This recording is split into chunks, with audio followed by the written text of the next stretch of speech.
Hello, I'm Bernard Hickey from interest.co.nz and welcome to a special report brought to you in association with the BNZ.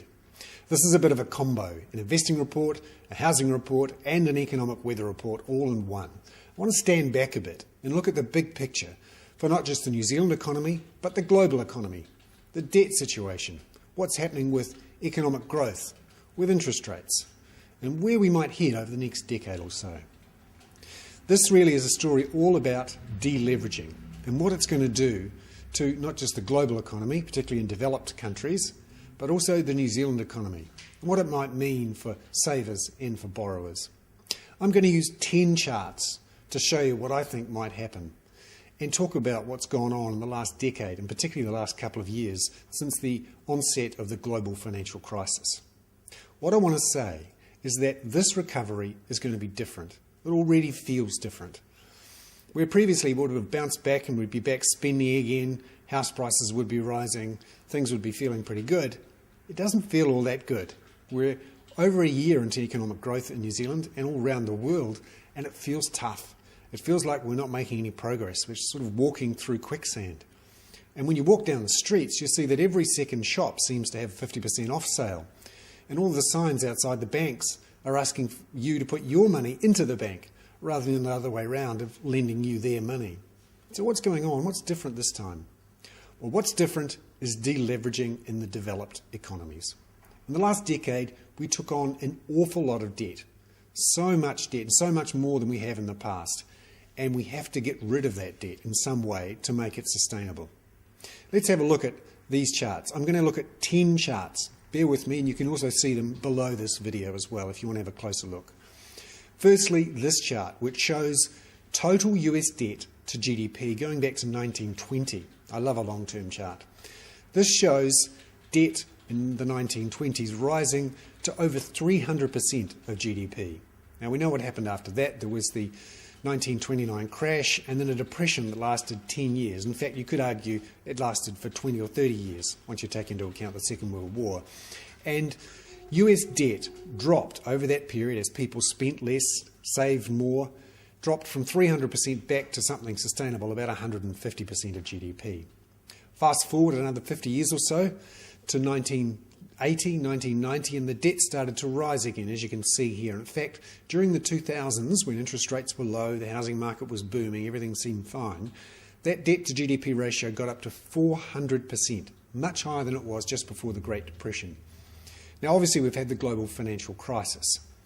And what I think we're going to see is that debt to GDP ratio drop down again, somewhere closer to 150%. Remember, it got to 400%.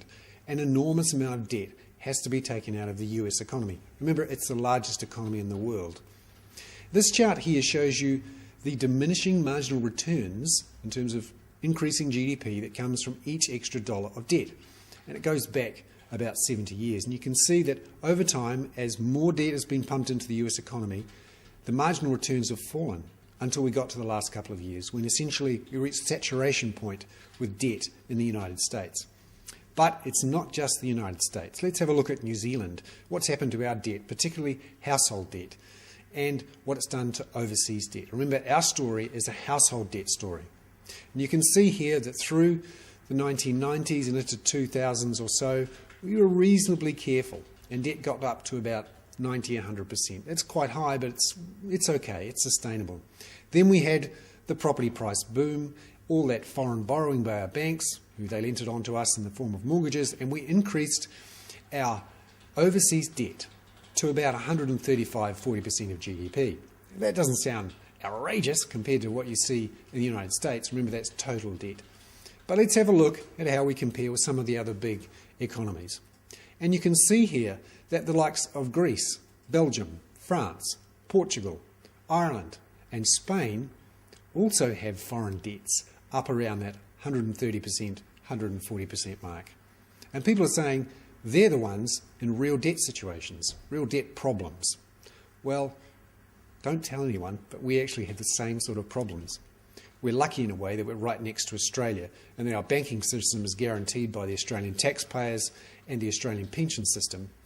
And we're seen as connected to Australia and the growth in China, so we're not being picked on yet But we have a foreign debt problem too, and there's plenty of pressure on to reduce that debt. So let's have a look at our household leverage ratio, so the household debt to total income. And you can see that New Zealand is right up there with Ireland, Denmark, Norway, and in fact more, say it quietly, more than the United States. And it seems too that our banks are starting to realise this. Our economy is starting to groan under the weight of that debt as we look to deleverage. And New Zealanders, to their credit, have started to save more. And we're starting to see that expressed in our shopping centres and in our housing markets as we spend less, save more, buy less and borrow less. And you can see that here in this chart, which shows the amount spent each month in the housing market, total turnover in the housing market. And it actually tracked up higher with total credit growth. This is bank credit growth through the 1990s into the 2000s. But then we saw a separation of those two lines, and it's clear now that even with turnover in the housing market, we're not adding household debt into that equation. And New Zealanders are saving the difference. And then you can see here what's happening with our money supply. People are wondering, how come we're not rebounding? Well, the reason is we're not adding more debt into the economy. That growth we saw and the various rebounds we saw through the 2000s was linked to the debt. And you can see here that New Zealand's money supply, and M3 is the broadest measure, has actually been falling quite sharply in the last year or so. And falling, and this is going back over 20 or 30 years, fallen more than it ever has in the past. The debt is not being pumped into the New Zealand economy. And you ask, why is that? Why aren't we out there borrowing and spending again? Well, partly it's a demand thing. New Zealanders are being a lot more cautious. They're not looking to buy overvalued assets. They're not looking to buy things that they don't really need. They're being a lot more careful. But also the banks are being more careful, partly because they got a bit of a fright after the global financial crisis, but also they're being forced by regulators to be more cautious. And you can see here with this chart that bank funding costs have increased.